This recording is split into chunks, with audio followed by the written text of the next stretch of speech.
Aqui estamos. Obrigado, Favoretti. Eu queria inicialmente agradecer o convite. Estou só finalizando a organização das minhas janelas. Na verdade, eu estou vendo só o professor Miguel e o Favoretti. E o meu primeiro desafio eu ainda estou numa fase de adaptação a essa história de online, né? Dizem que o online vai acabar, mas quer dizer, estão dizendo que vai acabar e eu ainda estou tentando me adaptar. Então, o primeiro desafio, a Marina acabou de... Tudo bem, Mar? A Mar já me conhece, já deve ler minha mente, ela já abriu a tela. Então, o que eu quero inicialmente é convidar vocês a abrir a tela, e porque, ó, se fosse para projetar um PowerPoint, começar a falar de gêmeos, era mais fácil o Favoretti ter pedido uma gravação, cada um assiste no seu horário, na sua praticidade. Então, a intenção mesmo é fazer um bate-papo, tá? A aula, não vamos chamar de aula, vamos chamar de um encontro, de um bate-papo. O tema é gemelar, e eu estou aqui aberto para discutir o que vocês quiserem. Lógico que eu tenho algumas ideias na cabeça que eu gostaria de... são coisas que eu acho que são mais importantes, que eu gostaria de chamar a atenção, mas Maria Cristina Cáceres, ela mesma. Nossa, Felipe, você trabalha com uma equipe bem... Eu tenho um time forte, Adolfo, é isso. Queria te parabenizar também pela posição nova. Eu fiquei sabendo que a Lu estava aí, e pessoas boas, e sem dúvida, o mais importante para um serviço ir bem é a gente estar cercado pelas pessoas boas. Sozinhos, a gente não consegue fazer tudo o que precisa ser feito. Então, vamos lá. Quem quer começar? Quem tem história de gêmeos na família? Vamos lá. Alguém levanta a mão? Ninguém tem um caos para contar? A Má tem Eu alguém na tenho. família? Conta a sua história, Má. A minha família veio do sertão da Bahia, então eu tive uma tia-avó que teve três pares de gêmeos Três, dentro dos seus três. 21 filhos. É, Três E, pares de gêmeos no meio de... São 6, 17 gestações, 18 gestações. pois é. 18 gestações. Coisa fantástica. Tá bom, vamos parar só aí. Esse era o primeiro ponto que eu tinha na minha discussão. Então, discutir com vocês frequência de gemelar. E alguns slides eu tenho para uso de apoio, porque são números, curiosidades, que você pode ir bem numa festinha, animar a festinha com alguns números interessantes. Esses são os nossos dados do município de São Paulo, tá? Não sei se vocês sabem, mas a gente tem mais ou menos 150 mil nascimentos por ano no nosso município atualmente. E desses, algo ao redor de 2,5% a 3% são nascimentos chamados duplos. Esses são números que estão abertos aí para consulta no Sinasc. Então, essa é a frequência com que a gente vai encontrar. 3% de nascimentos. 1 a cada 30 nascimentos são partos duplos. Esse é o número. E aí, vocês acham que isso é o quê? Muito? Pouco? Ok? Razoável? Isso os incomoda? Não os incomoda o suficiente? Isso é pelo menos de 1 a 2 nascimentos de gêmeos por dia nas grandes maternidades, né? Pelo menos, se você for ver que é 1 a cada 30, e tem hospitais aqui que fazem 45 partos por dia, quase. Então, um dia Perfeito. um dia dois. É um número considerável. Tá. Com certeza essa maternidade que o Felipe tem em mente, 40 partos por dia, são mais de 1.000 é uma grande maternidade que ele está se referindo, e quanto maior o volume de partos, geralmente maior a complexidade.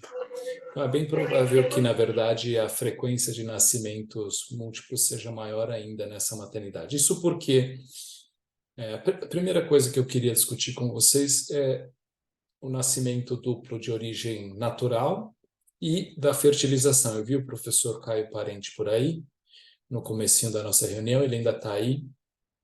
É o Se a filho, gente né? olhar... É o Tá. filho. Não vi que era Júnior atrás, tá. O Caio é nosso preceptor lá no Grajaú.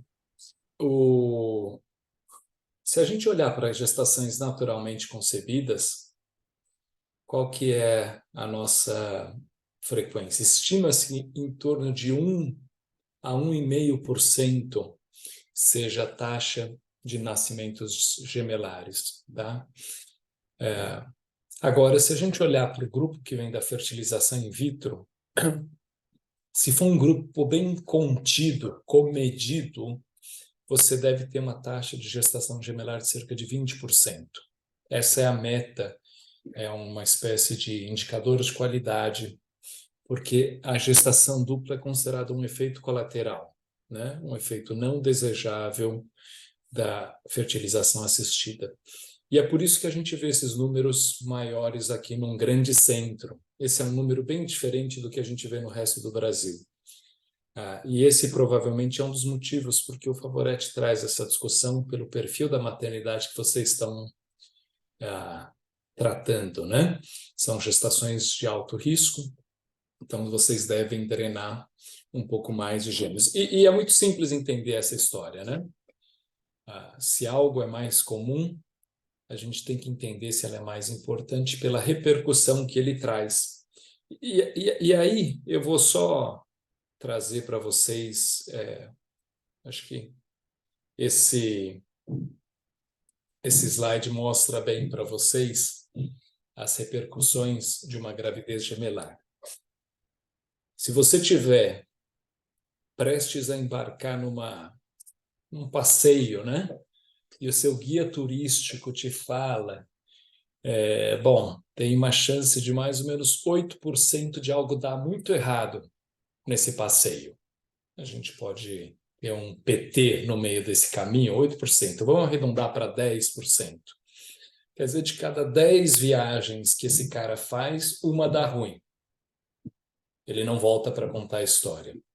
Então, essa é a taxa de mortalidade perinatal, que é a taxa de perdas, incluindo fetais, e após o nascimento, numa gravidez classificada como monocoriônica. A gente vai voltar daqui a pouco a isso para vocês entenderem os termos. E existe um outro guia que fala para você muito orgulhosamente, não, eu sou melhor, vem comigo, porque nos meus passeios a taxa de PT é 3%. 5%. Eu faço 20 passeios e num deles algo dá muito ruim, mas no resto você pode ficar tranquilo. 19 chances em 20 de que vai dar tudo certo. E essas são as taxas de mortalidade perinatal, que são significativamente maiores do que numa gestação única. Então, a gestação gemelar, apesar de ser pouco frequente na natureza, e a gente, de certa forma, ter inflado um pouco isso recentemente pelas técnicas de reprodução assistida, elas têm relevância porque elas estão associadas a um maior risco perinatal. E esse é o motivo principal por que a gente está discutindo isso. A gente pode falar um pouco de mãe também, mas a história clássica da mãe é assim, acontece tudo com mais frequência, mais intensidade e mais precoce. Isso resume, digamos, obstetrícia materna, do ponto de vista da gestação múltipla. E a questão célebre de prova, acho que teve prova de título ontem, né? Que você coloca lá para o residente, cite 2 condições que são menos frequentes na gestação gemelar, 2 complicações menos frequentes. E alguém se arrisca a dizer quais são as 2? 2 complicações que são menos frequentes numa gravidez gemelar. Macrosomia. Perfeito, obrigado, Lu. Pós-datismo. macrosomia, Pós-datismo. Pós-datismo. pós-datismo e macrosomia, né? São as duas coisas que andam de mãos juntas, idade gestacional e crescimento fetal. Perfeito, é isso mesmo, acabou. Tudo que não for macrosomia e tudo que não for pós-datismo, você pode colocar de olho fechado na prova que você está certo. Tudo que você imaginar, né? Emese, sangramento, abortamento, trabalho de parto prematuro, óbito fetal, restrição, hipertensão, diabetes, embolia, o que quer que seja. É mais comum em gravidez gemelar. Então, é isso que eu vou falar sobre aspectos maternos, e só isso. A gente tem uma taxa maior de mortalidade materna também, infelizmente, mas não é algo assim que seja astronômico. Tá? Então, a gente tem muito mais mortes maternas por gestação, por complicações em gestações únicas do que em gestações gemelares.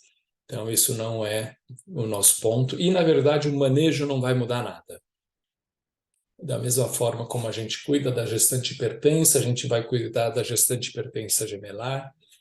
Da mesma forma como a gente pensa no manejo do diabetes, a gente vai pensar numa gravidez gemelar e assim por diante. Tá bom. E a gente vai voltar então para o aspecto basicamente fetal e perinatal, tá bom? Foram 10 minutos, a gente conseguiu falar um pouquinho sobre o primeiro tema de uma lista de 7 que eu tinha pensado. O segundo tema é a classificação.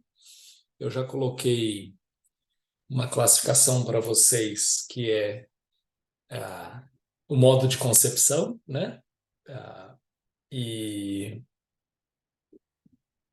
se é espontâneo ou natural, cada um chama do jeito que preferir, ou por fertilização, reprodução assistida ou artificial.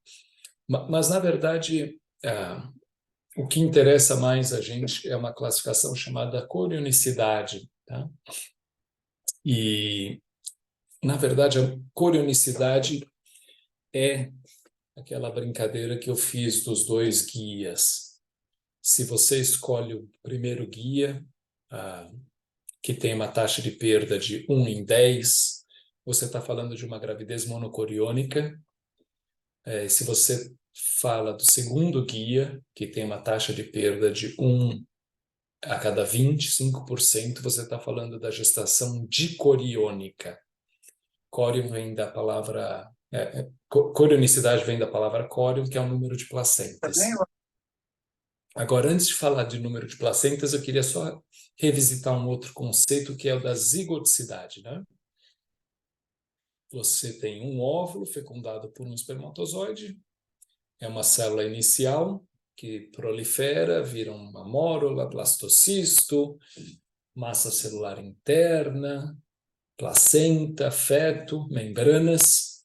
Então, é a fecundação de 2 óvulos, né? O desenvolvimento simultâneo de 2 ovos no mesmo ciclo. Você vai ter uma gestação dizigótica, que é o grupo da esquerda da imagem que vocês estão vendo, e, portanto, dicoriônica, porque o que começou separado vai continuar separado. Essa é uma regra, tá bom? Do outro lado da imagem, lado direito, vocês têm a gestação monozigótica, em que tudo assume-se que começa como normalmente começa, com um único óvulo sendo fertilizado, mas que em algum momento aquela massa celular, aquele agrupamento, resolve se dividir em 2, e dependendo de quando isso acontece, você vai dar origem a diferentes tipos de gravidezes monozigóticas. Ou seja, são 2 fetos que se desenvolvem a partir de uma mesma composição genética. Isso é importante a gente lembrar, porque eles são idênticos geneticamente, mas que vão funcionar de forma diferente dependendo de quando eles dividirão. Se eles dividiram cedo, nos primeiros 3 dias, lembra? Primeiros dias, você está ainda na trompa, você ainda não nidou, não? É lá pelo 5º dia que você vai nidar. Então, você dividindo cedo, na hora da nidação, cada um vai formar a sua placenta. É a gestação monozigótica dicoriônica.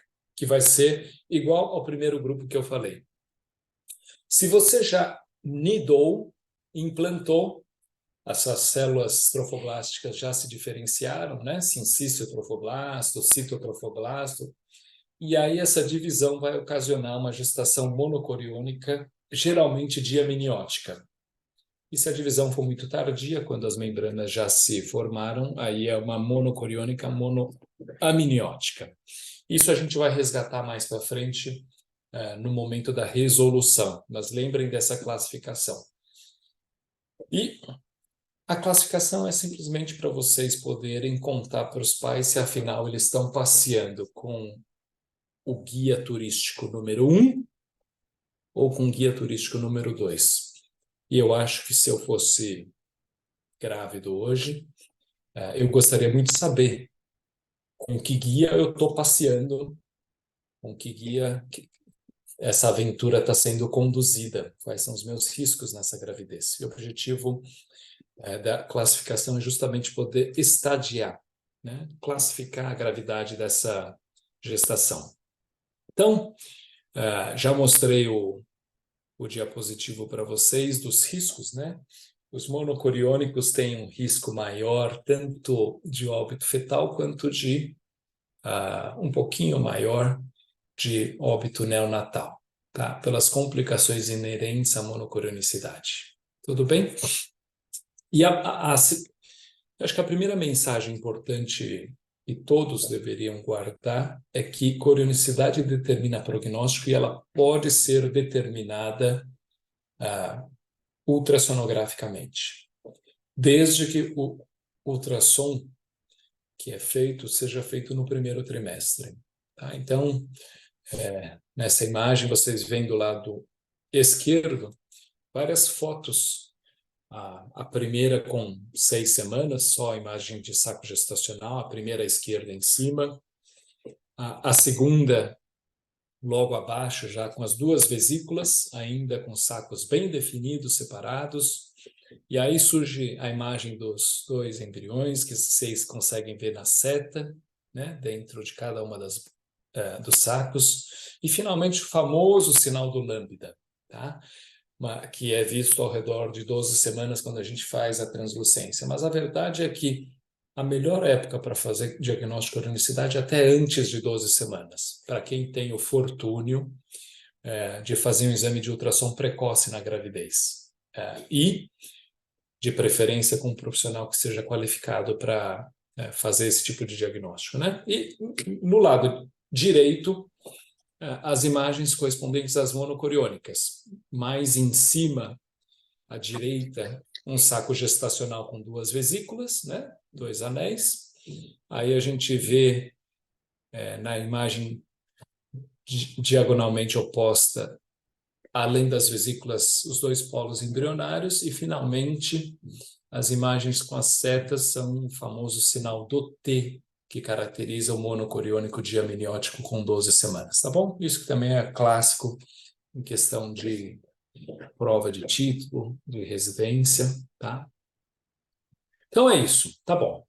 Uma palavrinha final sobre corionicidade, acho que cabe colocar no contexto da nossa realidade, né? Que nem sempre a gente tem a oportunidade de fazer um diagnóstico precoce. E, às vezes, a gente vai se deparar com um ultrassom tardio, um primeiro ultrassom tardio. Essa é a nossa verdade, muitas vezes, no SUS. E aí a gente só consegue ter algumas afirmações de certeza. Então, se você identifica 2 fetos de sexos discordantes, um menino e uma menina, é óbvio que isso é uma gravidez dizigótica. Lembra que os monozigóticos têm composição idêntica. E se você tem uma gestação dizigótica, ela é dicoriônica. O que começou separado, continua separado. A segunda certeza, se você não consegue demonstrar uma membrana interamniótica entre os fetos, uma membrana amniótica entre os fetos, você está com certeza diante de uma gestação monoamniótica. O que é sempre monocoriônica, o que é sempre monozigótico. Essas são as 2 únicas certezas.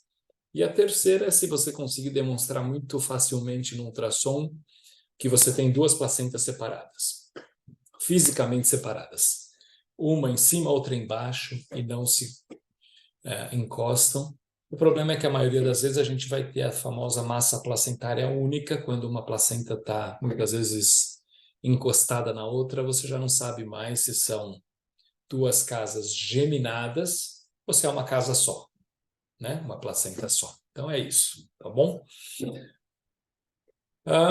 Tudo bem até aqui? Zigoticidade, corionicidade, algum grande dilema na vida? Maravilha.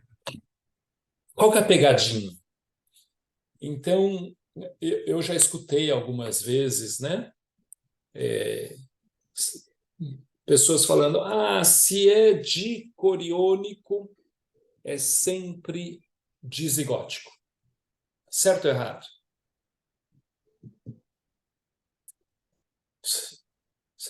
Sim? Não? Que acham? Ninguém acha? Fale alguém. Se a separação foi cedo, você pode ter um Pode ser monozigótico dicoriônico. Monozigótico. Isso, perfeito. Então, o fato de serem dicoriônicos não quer dizer que são dizigóticos, tá bom? E isso tem importância também no próximo item que a gente vai discutir, que é o raciocínio em relação à questão genética. Outra afirmativa que às vezes as pessoas fazem. Eu fiz fertilização, estou grávida de gêmeos. Conclui-se que são dizigóticos. Não. Não, pode ter se dividido também. Isso. Então, o fato de você estar fazendo um ultrassom de um casal que fez fertilização e está grávido de gêmeos não quer dizer que é uma gravidez dicoriônica. E eles ainda te falam, não, doutor, nós transferimos dois, são esses dois que estão aí. E o mais peculiar, na verdade, é quando eles falam que transferiram um só, e são dois. Então, todas essas combinações... Aí começa, né? Aquela celeuma, assim, nossa, será que transferiu certo? Nossa, tudo pode acontecer nesse mundo maravilhoso da nossa reprodução humana, né? Transfere um, divide, depende de quando você transferiu, vai ser uma monocorione, uma monozigótica. Transfere dois, um não evolui, o que evolui divide. Então, apesar de eles falarem que foi FIV, transferiram dois, determine corionicidade. Você pode ter uma monozigótica aí, né, Marina? Rodolfo, uma pergunta. É mais comum você ter a divisão quando você tem reprodução assistida? É mais comum Perfeito. do que fazer uma divisão de um embrião e fazer uma monocoriônica, não? Sim, sim. Sim e não. Isso já teve muita controvérsia na literatura. Parece ter uma taxa maior de monozigoticidade, sim. Tem dúvida se é por causa da manipulação, né, laboratorial, se é o meio que propicia isso. Então, pode acontecer, sim. A gente se depara com essas situações. Para vocês terem uma ideia, tem um casal que eu conversei lá no Espírito Santo. Eles transferiram um. Adivinha o que virou? Uma gravidez trigemelar, dicoriônica, diamniótica. Pior ainda, é mais incomum ainda, né? Porque você poderia falar, nossa, é dicoriônica triamniótica. Quer dizer, você tem um sozinho e o outro par com uma placenta, cada um na sua bolsa. Não, eles têm um par com uma única placenta e uma única cavidade amniótica.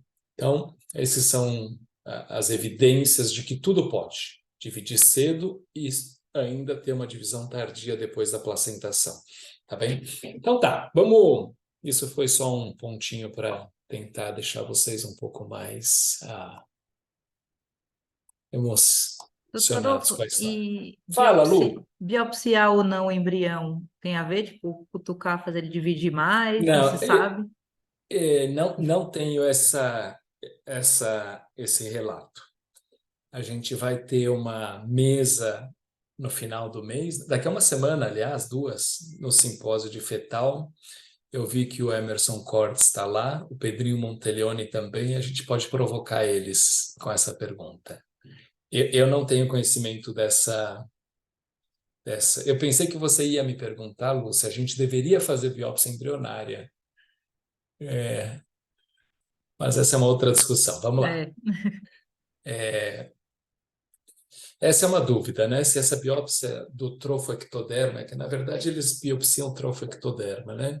Se isso predisporia uma divisão. Eu não tenho certeza, eu não vi publicação sobre isso, tá, Lu? Então tá bom. Eu falei algumas vezes sobre parte genética, então eu vou começar pelo primeiro ponto do nosso rastreamento em medicina fetal, que é o rastreamento de 12 semanas. Então, a gente tem que fazer o exame de 12 semanas, continua tendo que fazer o exame morfológico, ainda é possível diagnosticar corionicidade. Se você medir as translucências, continua sendo um bom marcador para rastrear trissomias. Mas o que eu queria trazer de mensagem para vocês é que, teve uma época que a gente vivia uma dúvida se o NIPT era acurado, né? Se ele era confiável para rastrear trissomias em gestações múltiplas. E hoje em dia a gente tem um bom corpo de evidência que ele tem uma sensibilidade tão boa na detecção de trissomia 21 como a gente tem em gestação única, tá bom? Então, isso para os casais que têm acesso é interessante, é uma alternativa, especialmente porque são casais de mais idade, né? Que é o fator de risco principal para a trissomia. E é um método adicional se não foi feito a biópsia que a Lu mencionou, o diagnóstico pré-implantacional, PGTA, tá bem? Tem essas respectivas sensibilidades para a trissomia do 13 e 18 também, e tem métodos laboratoriais que permitem até você determinar a zigoticidade pelo estudo do DNA livre, né? Um método baseado em SNP, SNP permite determinar a zigoticidade, o que me dá mais tranquilidade, porque eu sei a fração de DNA que foi analisada de cada um dos fetos da gravidez gemelar, tá bom? Então é isso. Mensagem, o resumo, rastreamento de trissomia se faz por medida de DNA, como se faz numa gestação única, mas se quiserem combinar com o estudo do DNA, funciona tão bem quanto as gestações únicas. Tá? E a segunda parte sobre rastreamento de anomalias fetais também não muda. Continua sendo o velho e bom exame morfológico de segundo trimestre, né? Que vai ter melhor sensibilidade em relação a anomalias estruturais.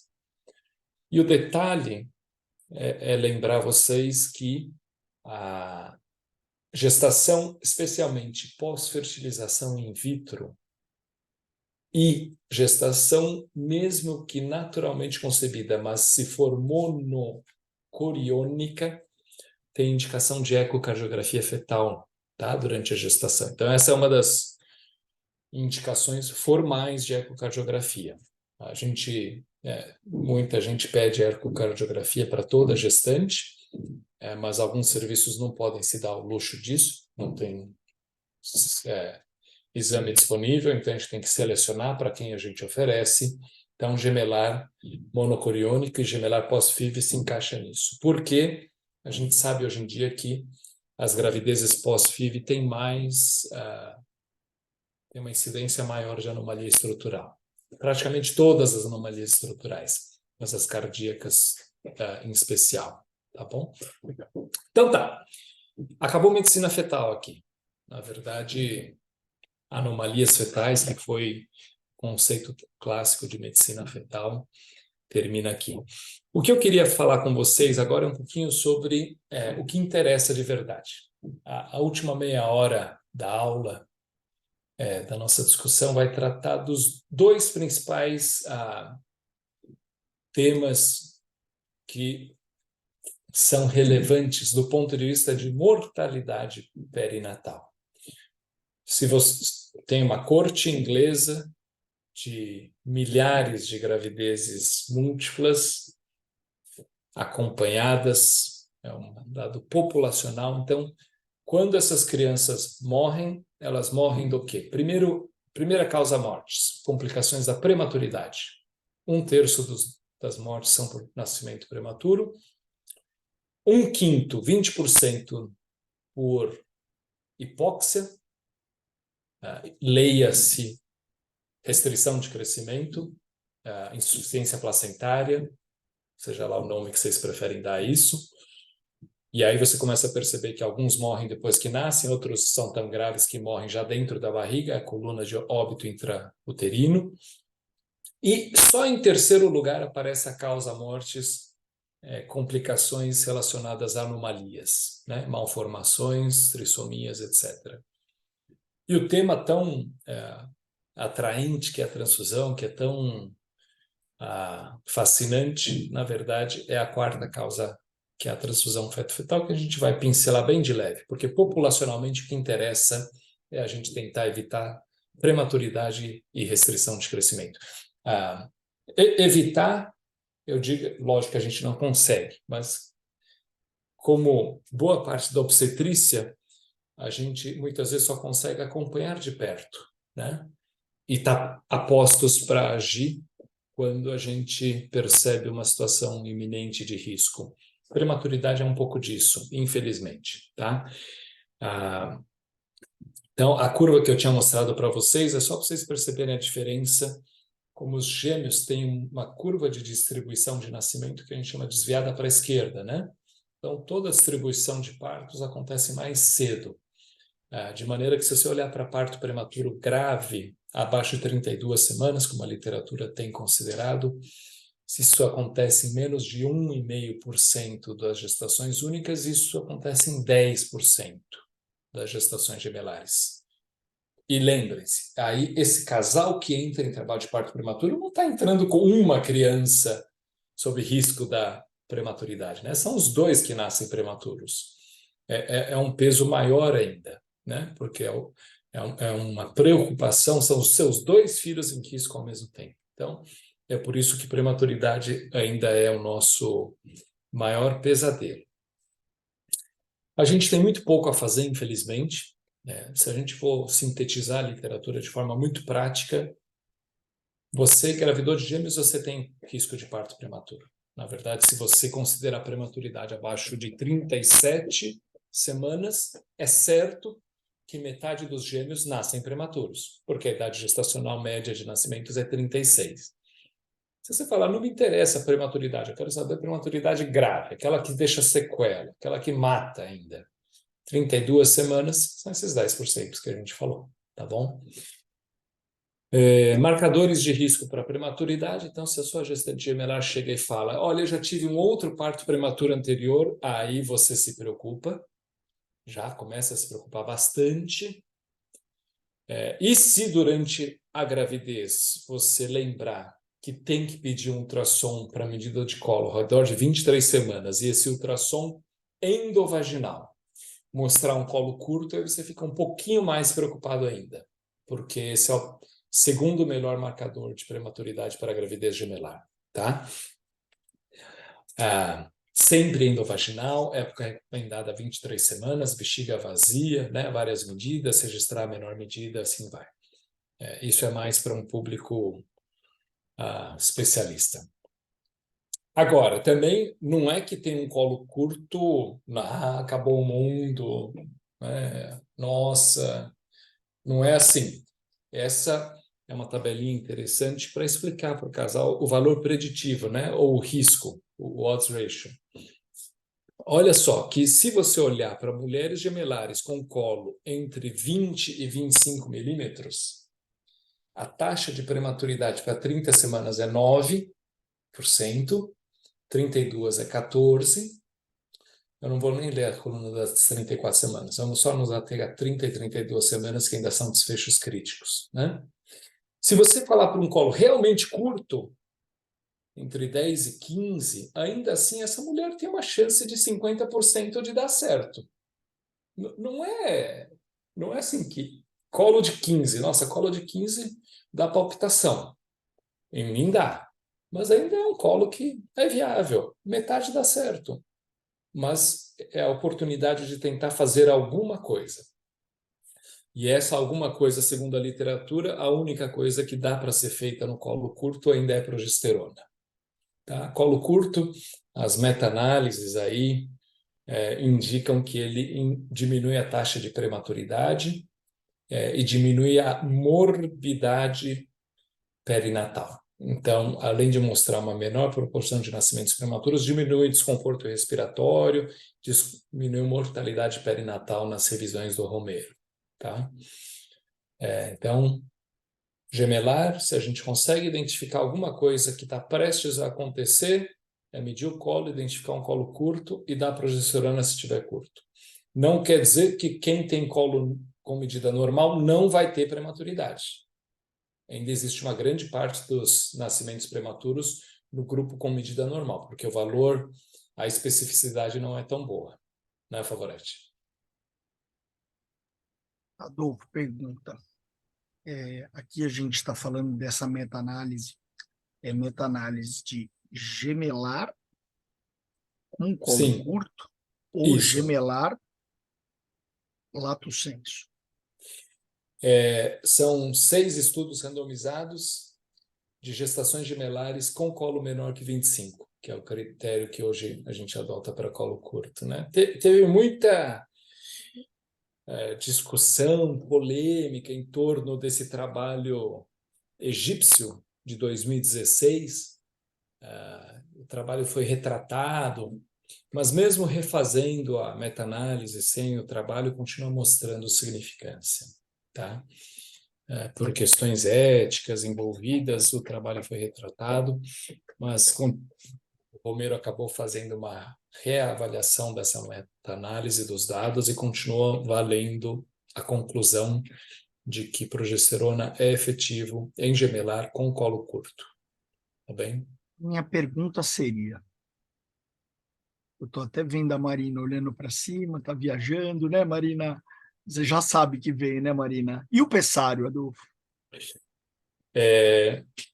Tá bom, antes de falar do Pessário, Tá bom. eu queria, na verdade, para mim, assim, o Pessário, eu vou trazer um pouquinho adiante. Essa é uma outra meta-análise dos 2 chineses. Os chineses estão publicando horrores, né? Mas é uma revisão de chineses feitas num jornal de boa reputação, British Journal. E se para o colo curto a gente dá progesterona, né? Então, o que se recomenda hoje em dia? Se você der progesterona para gravidez gemelar, para toda a gravidez gemelar, independente do colo, você não tem benefício. Se você medir o colo e ver um colo menor que 25, você começa a dar progesterona. Agora, se você identifica um colo que é muito curto, abaixo de 15 milímetros, você pode até dar progesterona, mas você também tem que fazer uma cerclagem. Ou se você estava acompanhando o colo que tinha 20 milímetros e daqui a 2 semanas ele encurtou mais, você põe a mulher na mesa e propõe de novo cerclagem. E se você tem um colo curto numa gravidez gemelar, a ponto de você ver membrana exposta, que é o colo clinicamente dilatado, né, em que você passa uma polpa, você também tem que oferecer cerclagem. Então, na verdade, as mensagens... E isso mudou de alguns anos para cá, porque a meta-análise anterior não indicava benefício de circular colos curtos. Agora, essa meta-análise, olhando colos muito curtos, mostra benefício. Então, é quase como se a gente estivesse vendo um espectro de doença e, na verdade, progesterona parece funcionar melhor para um colo levemente curto, mas o apoio mecânico do ponto é importante para o colo extremamente curto. Aquele que já abriu ou aquele que está prestes a abrir. Então, acho que essas mensagens são importantes. Em relação à cerclagem, é isso. Aí os números, os detalhes não interessam. Fala, Lu. Duas perguntas, doutor Adolfo. Primeiro, se a progesterona segue 200 uma vez ao dia, eu vi que o pessoal da reprodução está começando a usar 200 de 8 em 8, 400 de 8 em 8 para indicações específicas. E segundo, se a gestante gemelar entra naquela regra de prematuridade anterior mais colo curto, cerclagem. Ou só entraria nesse muito curto abaixo de 15? Tá. Progesterona, essas 6 meta-análises que foram usadas, a maior dose usada foi 200. Você não precisa dar para colo curto mais do que isso, tá? Então, essa é a primeira resposta. Eu pessoalmente tento apoiar minhas condutas sempre que respaldadas pela literatura, então eu não prescrevo uma dose maior que isso, porque a gente não tem isso na literatura demonstrando o efeito, tá? Então é 200. A segunda pergunta é, chegou uma gestante gemelar com... Reformulando a minha frase. Chegou para mim uma grávida com um antecedente de prematuridade. Eu dou progesterona de cara, de início de pré-natal. A recomendação hoje em dia é acompanhar esse colo de perto e, se ele encurtar, aí você propor a cerclagem. Essa é a extrapolação para gestações únicas. Essa afirmação que eu fiz é a mais... é a linha mais recente de fluxograma proposto pelo Berghella, que é um dos caras que mais estuda a prematuridade, né? E eu acabo aplicando esse princípio em gemelar. A gente não tem essa situação em particular dos gemelares que tiveram antecedente de prematuridade, como eu vou encarar esse colo curto na próxima. Então, na falta dessa regra, em relação à gravidez gemelar, eu aplico a mesma regra da gestação única. Antecedente, prematuridade, acompanha o colo de perto, colo encurtou, cerclagem, tá? Mas não eletiva, não eletiva. É Certo? aquela quando o colo encurtar e até 24 semanas. A gente acaba na prática estendendo um pouquinho, Lu, né? Porque você vai medir o colo com 23, até a mulher voltar no clínico, até o clínico conseguir viabilizar, operacionalizar a coisa, às vezes já avançou um pouquinho, né? Tá bom. Fala, Má, tá um domínio aqui, né? Felipe, Lu, Má, só eles perguntam. Mas tudo bem, então, pelo menos estão perguntando. Fala aí. Pessoal também pode se Doutora manifestar, né, gente? Por favor. Fala, Má. Doutor Adolfo, na verdade eu queria perguntar exatamente mesmo que não seja do ponto de vista de evidência, o que que você acha em relação a 23 semanas? Não é tardio demais você avaliar esse colo? Será que a gente não está perdendo tempo de fazer esse diagnóstico ou de observar, principalmente se essa paciente? Porque se a gente for pegar gestações únicas, orientações internacionais, a gente começar a avaliar a escola a partir de 16 semanas, eu não entendi o porquê. Tá, Sei que talvez seja muito precoce 16, mas 16, 18, né? perfeito. E aí 23 Ah, semanas? O que que o senhor acha? o... Não, perfeito. Se a literatura ela está toda proposta com 23 semanas, porque em muitos países, geralmente é uma coisa engraçada. Os caras organizados o suficiente para terem boas publicações, geralmente são países que usam seus recursos com muita parcimônia. E nesses países, a mulher é vista com 23 semanas. Ponto. Ok. Agora vamos sair do mundo científico e vamos para a vida como ela é. A vida como ela é, eu começo a olhar o colo das mulheres grávidas de gêmeos já com 18 semanas. Eu faço o meu morfológico mais cedo e eu vou rastreando elas. A gente vai chegar num slide que mostra o calendário de acompanhamento. Você vai ver que o colo a proposta é uma avaliação única, entre 20 e 24 semanas. Mas na prática a gente acaba fazendo toda vez que a gente vê a mulher, né? Agora, o que eu posso te contar da experiência dos dados que a gente coletou no HC, né? Lembra da Maria Brizot? Ela é uma das autoras da meta-análise, né? Ela aparece lá um dos trabalhos, porque foi desenvolvido no HC, a tese do Vagnão, e a gente ficava medindo os colos. E é verdade, se você medir o colo com 20 semanas, alguns colos estarão curtos, mas a sua taxa de detecção é muito baixa. A melhor taxa de detecção acontece com 24 semanas, na verdade. E por isso que a literatura insiste nesse 24 semanas. Se você vê algumas mulheres antes, você vai ver pegar um ou outro gato pingado que você vê o colo curto. Mas populacionalmente ele tem um baixo rendimento, essa avaliação precoce, e ele acaba te onerando, né? Porque implica numa avaliação a mais. Então, é uma faca de dois legumes, né?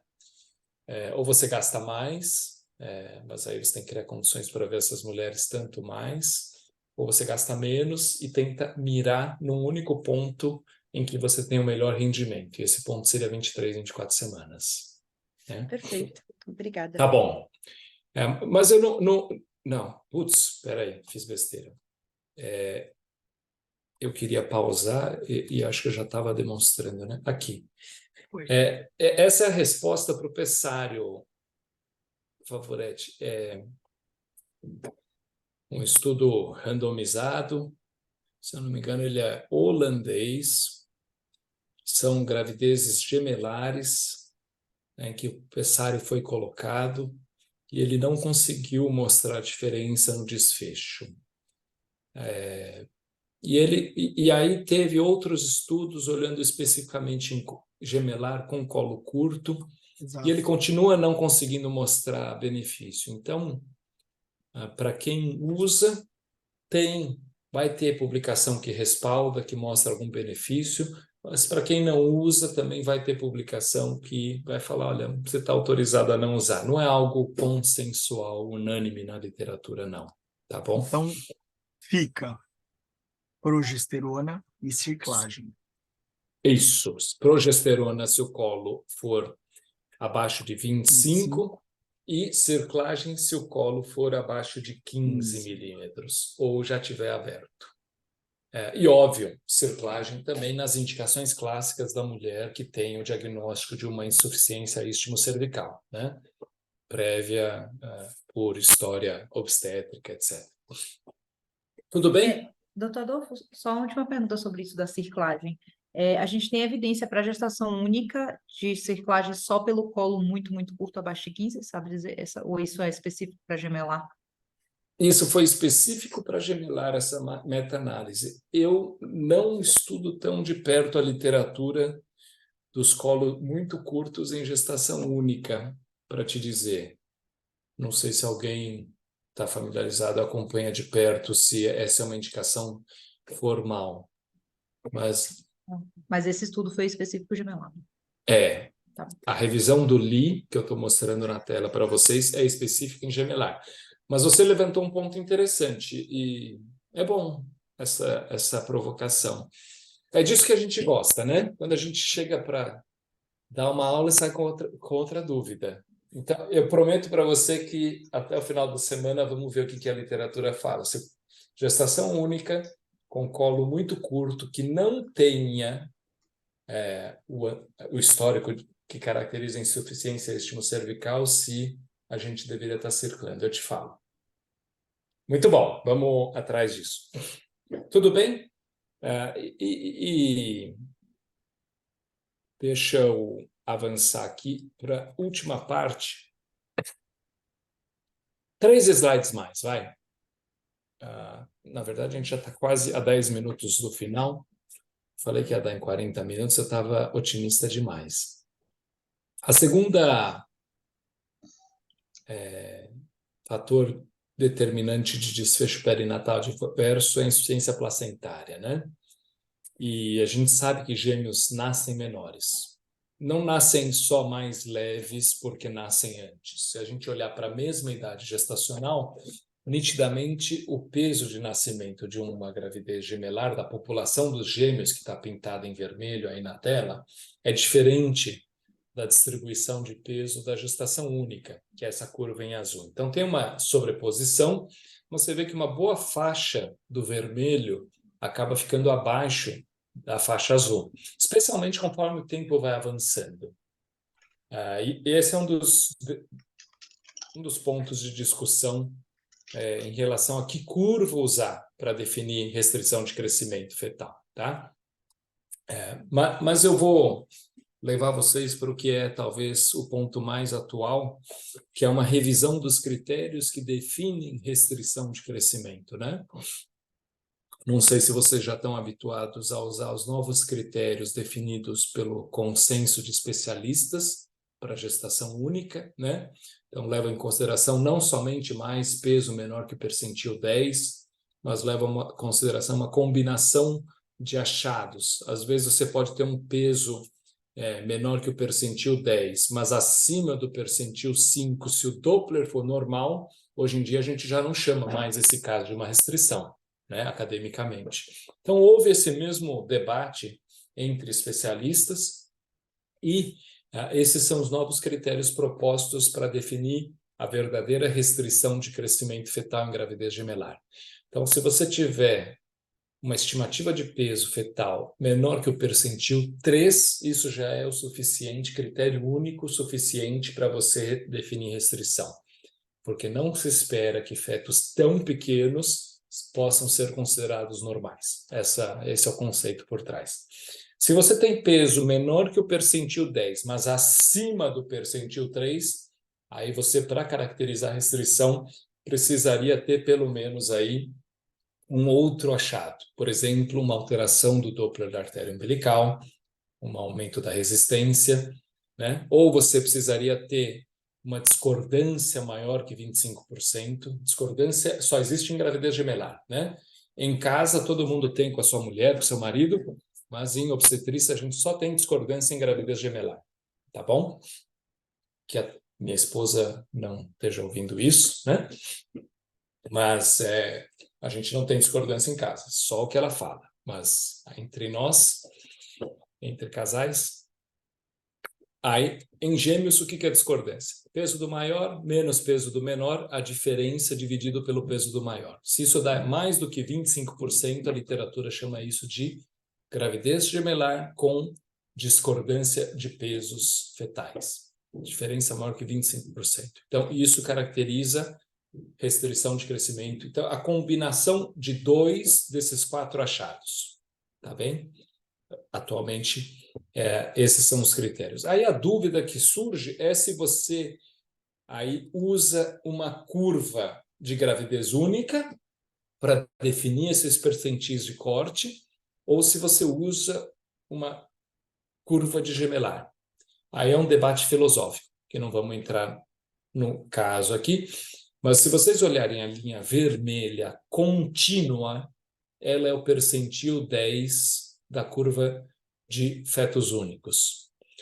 E em amarelo está pintado todos os fetos que estão numa gravidez gemelar e seriam classificados como abaixo do P10 se a gente usar essa referência das gestações únicas. Então, aumenta muito a taxa de rastreio positivo. E a questão na literatura hoje em dia é entender se é melhor usar a curva de gestação gemelar, que por um acaso essa linha vermelha tracejada, que é uma curva nacional, para diminuir essa taxa de falsos positivos, acreditando que esses fetos sejam menores, e isso seja, entre aspas, uma adaptação normal, biológica, à condição da gravidez gemelar, ou se é melhor não tapar o sal com a peneira com o sal, né? O sol com a peneira. Não adianta tampar o sol com a peneira. E você tem que continuar usando o critério definido para nós, seres humanos. O critério biológico os seres humanos nasceram para ter gestações únicas. Então, a referência tem que ser a curva de gestação única. O que está fora da curva de gestação única não é normal, tá? A diferença, basicamente, que vai acontecer é a taxa de rastreio.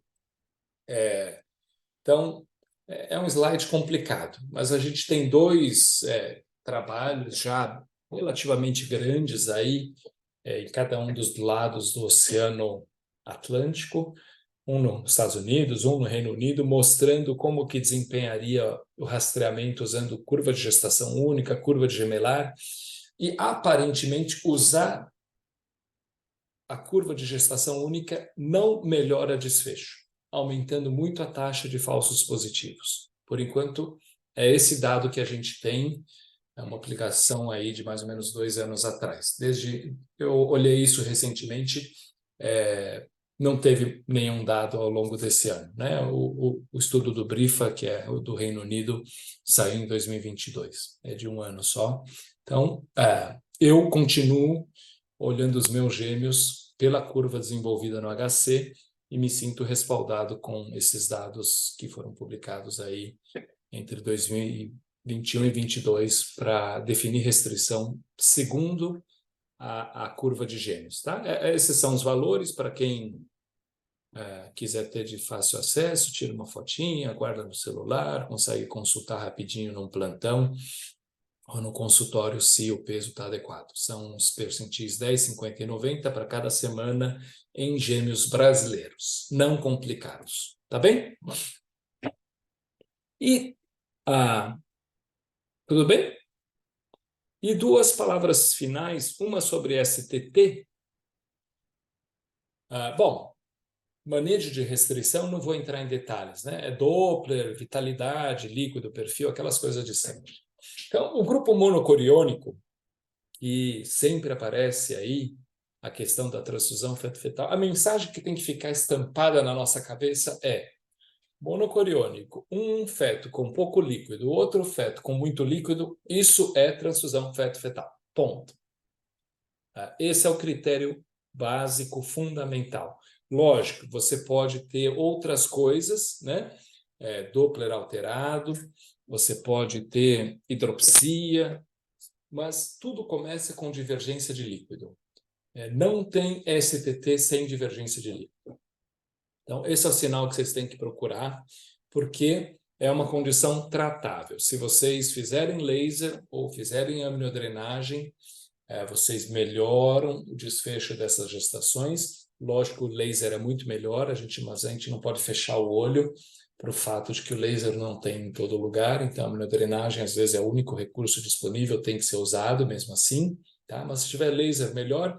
E óbvio, como tudo em medicina, quanto mais cedo você diagnostica, melhor é o resultado. Então, diagnosticar o STT no estágio 2 ou 1, que é ter essa alteração de líquido, né?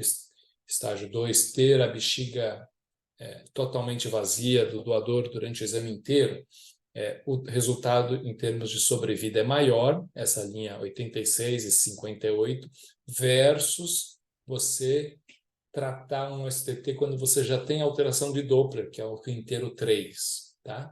Então, alteração de Doppler de umbilical, ducto venoso já é o estágio 3, aí a sobrevida cai, né? Diminui, porque a gravidade já é maior, a repercussão nos fetos já aconteceu, tá?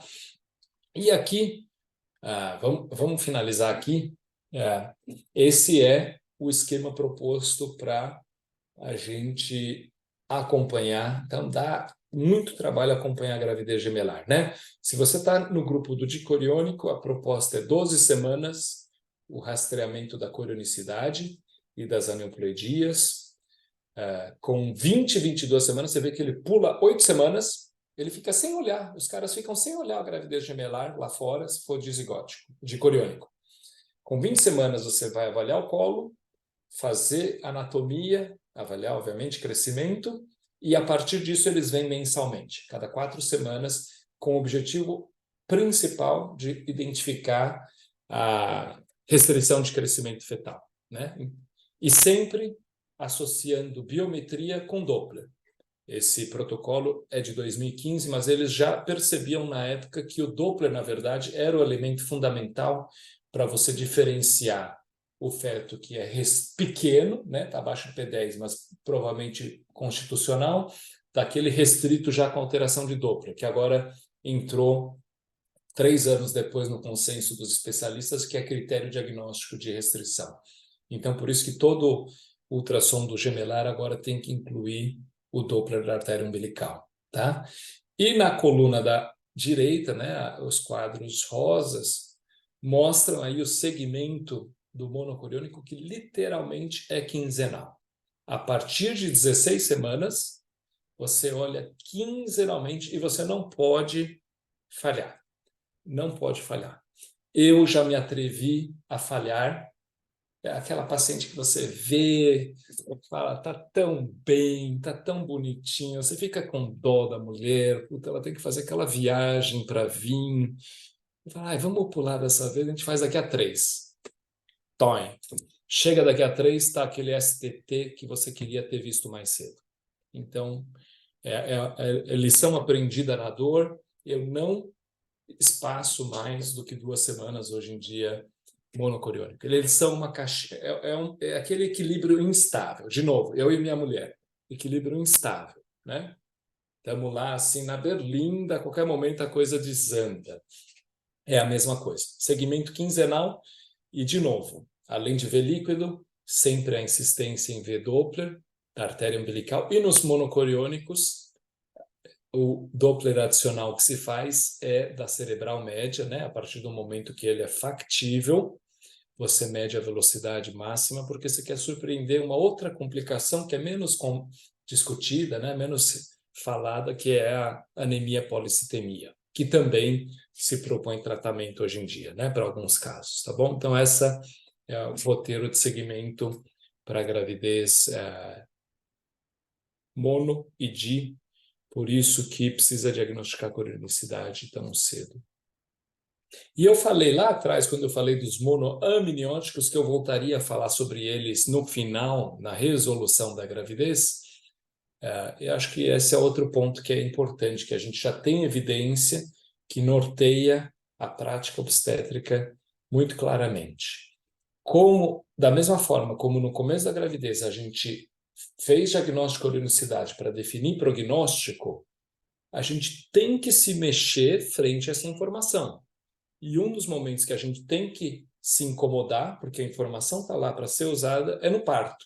A gente sabe hoje em dia que resolução da gravidez gemelar, momento do parto, ideal, vai variar conforme a corionicidade. Para os de bom prognóstico, de coriônico, resolução pode acontecer com 38. Para os monodi, a proposta é nascimento com 37. Eu não fico nem um pouquinho incomodado quando alguém propõe resolver com 36, mesmo quando está tudo bem. E para os monoamnióticos, eu não fico nem um pouquinho incomodado quando alguém interna uma paciente com 32 semanas e abre a barriga. Lógico, desde que num hospital com uma boa retaguarda, um bom berçário, né? Se não, é preferível deixar chocando mais 1 ou 2 semanas lá dentro e fazer o parto com 34, tá bom? Então, a idade gestacional de resolução. E vocês vejam que tudo isso traz a curva mais para cedo, porque populacionalmente a gente sabe que à medida que o tempo avança, né, o eixo horizontal, a curva vermelha ela vai subindo também. A taxa de perdas perinatais o risco do óbito fetal vai aumentando com o tempo. E vê que a linha vermelha sempre esteve acima da linha azul, que é a linha da gestação única.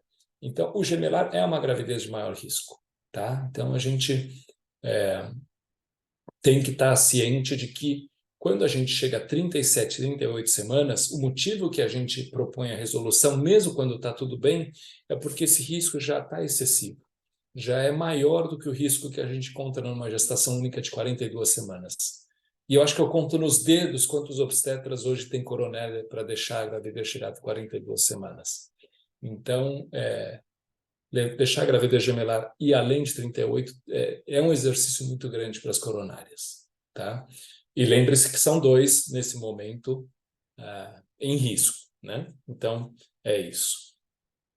Não vou falar de parto, tem gente que fala muito melhor de parto do que eu, via de parto, etc., tocomática, e eu acho que era isso que eu queria, os pontos que eu queria chamar a atenção aí, em relação à condução da gravidez múltipla, do nosso ponto de vista. Aí é isso, não sei quem mais quer perguntar alguma coisa, discutir algum dilema. Eu queria deixar uma última mensagem. Assim, a gente vem em medicina sempre para falar o que há de pior, né? A gente fala de desgraça, nascer prematuro, risco de óbito, risco disso, risco daquilo. Mas lembrar que existe o copo principalmente cheio, né? Que a gente não pode transformar a gravidez gemelar num tormento para esse casal. Quando eles chegam felizes da vida com o diagnóstico gemelar, você tem que dizer, nossa, que legal, maravilha. 95% dos gemelares, 97% dos dicoriônicos vai dar certo. Não esquecer disso. 90% dos monocoriônicos vai dar certo.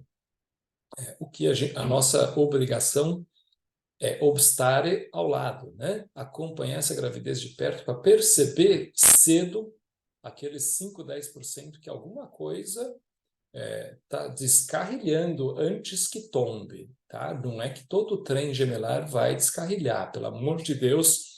Essa é algo que, especialmente para os alunos, para os mais jovens, não é essa impressão, não é que gemelar é doença terminal, pelo amor de Deus, não levem essa ideia para casa, tá bem? Muito pelo contrário, geralmente é motivo de muita alegria, muito sono perdido aí e muito trabalho, mas dá certo sim, né? Então era isso, eu só queria, essas eram as ideias, não sei. Quem quer perguntar alguma coisa a mais? Eu estou ouvindo. Eu sempre quero perguntar, né? Eu sempre quero perguntar. E É um prazer, Favorete. Se a gente não souber responder como a Lu, a gente vai atrás. Fala aí. gestação gemelar, né? Eu estava hoje lá no Grajaú e na, na sessão da tarde, não é nem sessão da tarde, acho que vale a pena ver de novo, sei lá. Tá passando Mulheres de Areia, Adolfo.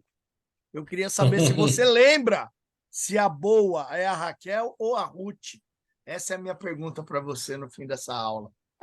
Parabéns pela aula, Adolfo. Muito obrigado, querido. Imagina, eu quero ouvir o Thomas Gabriel. Eu achei fantástico. O Thomas levantou a mão. Espero que não tenha sido por acidente. Não. Deixa eu te ver, Thomas. Tá vendo? Não. Agora entendi. S21 é o seu celular. Eu pensei, deve ser a turma 21, é aluno da turma 21, Thomas Gabriel. Estava imaginando que apareceu um moleque na minha frente, eu estava todo feliz que um aluno ia perguntar alguma coisa. Fala, Thomas. Antes fosse, né? Parabéns Mas é um pela aula. prazer. Eu mexo com reprodução humana e fertilidade, né? Eu sou um dos causadores dessas iatrogenias. Já fiz várias delas, né? E você comentou, no momento da sua apresentação, eu queria saber qual que era a dúvida que vocês tinham sobre o estudo genético do embrião. Boa.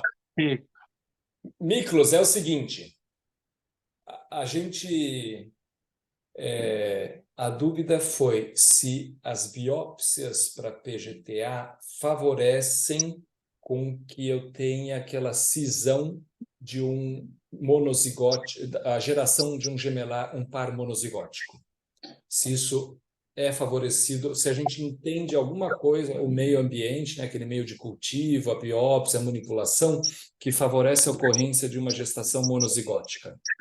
Bom, não sei te responder factualmente, tem que ver na literatura, mas o bom senso diz que aumenta o fator de risco, né? Agora, a outra pergunta era sobre por que fazer ou quando fazer o PGTA, era isso?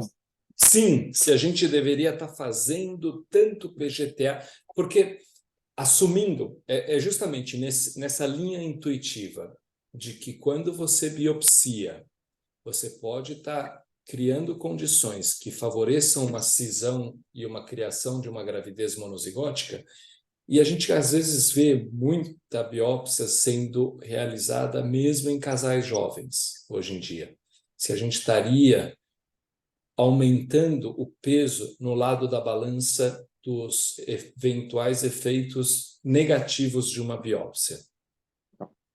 Então, em relação à biópsia, é o seguinte, né? Existem algumas indicações formais de você fazer o PGTA. Só para quem não tá entendendo a conversa, PGTA é a biópsia, né, o estudo genético do embrião que a gente faz, tira umas 5, 7 células do embrião na fase de blastocisto. E aí você vai fazer o cariótipo desse embrião, para saber se não é um embrião geneticamente, do ponto de vista de aneuploidia, se está de acordo ou não. Então, essa é a ideia. Problemas são vários, né? Então, todo congresso é uma grande polêmica e sempre se discute o aspecto, a indicação médica legal e o lado comercial. Então, quais são as indicações formais? Então, primeiro, paciente com idade avançada. E aí você pergunta, 35 anos é a idade avançada, 36, 37? Questão de bom senso. Mas eu diria que talvez 40 anos seria uma coisa interessante, 40 anos para mais, seria interessante fazer o estudo genético, primeiro. Segundo, falhas repetidas de implantação, indicação de fazer PGTA. E fator masculino severo, né, uma oligospermia severa, tem indicação de fazer PGTA, né? Outras situações que talvez não estariam dentro do bom senso, também uma paciente com aborto de repetição, onde talvez você tenha uma causa genética envolvida, talvez para não ter mais frustrações, você tentar selecionar o embrião. O problema do PGTA é que tem muitos prós e contras. Primeiro, o embrião, você vai biopsiar o embrião em blastocisto. Lembrar que o embrião no terceiro dia, embrião de 6 a 8 células, para ele evoluir para blastocisto, que é o embrião de 5º dia, metade vai morrer, tanto em vivo como in vitro. Então, eu preciso partir de uma base grande de embriões de terceiro dia. Segundo lugar, você está biopsiando o trofectoderma, né, a massa celular externa. Eu queria ter acesso à massa celular interna. Ela faz muito mais menção à placenta do que ao embrião propriamente dito. Terceiro, se questiona até que ponto você não está biopsiando um mosaico. Se questiona até que ponto, não só está biopsiando um mosaico, mas até que ponto o ato de você fazer a biópsia, você não está causando uma lesão no embrião. E se questiona também até que ponto o embrião, que de fato ele é geneticamente alterado, ele tem trabalhos que vão mostrar aí, né, que 20% tem a capacidade de regeneração. Então, se você tem dúvida em relação ao PGTA, que é um procedimento invasivo, caro, onde 20% das vezes você está desprezando o embrião de boa qualidade, hoje você tem um advento do PGTA não invasivo, que é um outro questionamento, onde você, na placa onde está o embrião, você tem fragmentos do DNA e você vai estudar o cariótipo, vai estudar aquele DNA que estão nas células, que estão nas células, né, que o embrião bota para fora, né, e tentar fazer uma correlação entre o PGTA invasivo e não invasivo, né? Então, esse vai ser o futuro, para mostrar até que ponto o PGTA é importante ou não, e se essa técnica não invasiva realmente ela vai vingar ou não. O problema é que tudo isso custa muito caro. Para você fazer um PGTA, você vai acrescentar, eu falo para minhas pacientes, é como fazer um FIV, e como fazer um FIV, eu vou vender um carro e vou vender um acessório.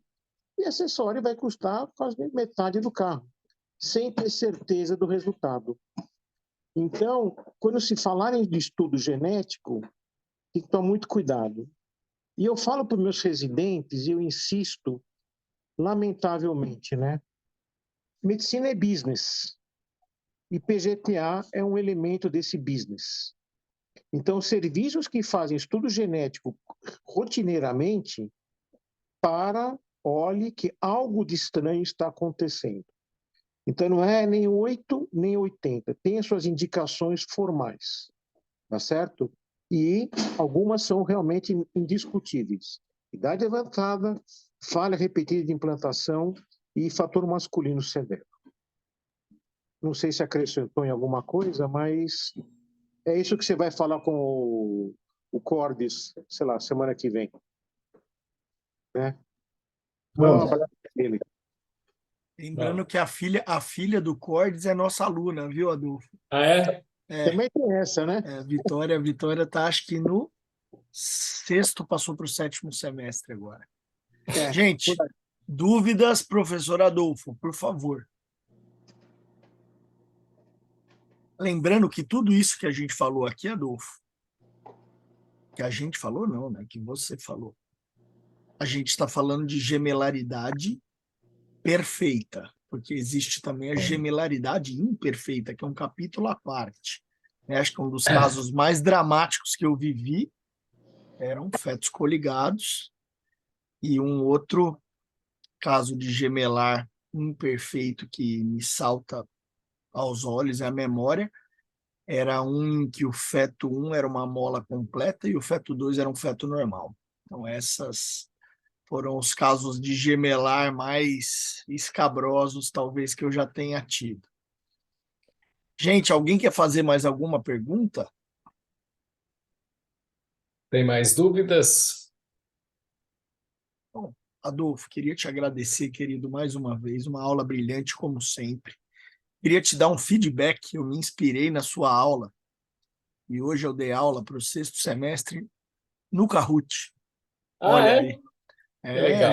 A gente está tentando, tá tentando fazer umas coisas diferentes também. Muito bom, Adolfo, de muito novo, bom. muito obrigado, querido. Imagina, um prazer. Vários elogios à sua aula aí no chat. Pessoal, boa noite. Semana que vem temos uma reunião basicamente administrativa. Queridos, Boa noite. nos vemos. Obrigado, Adolfo. Boa noite, Imagina. querido. Obrigado a você. Boa semana. Tchau, gente.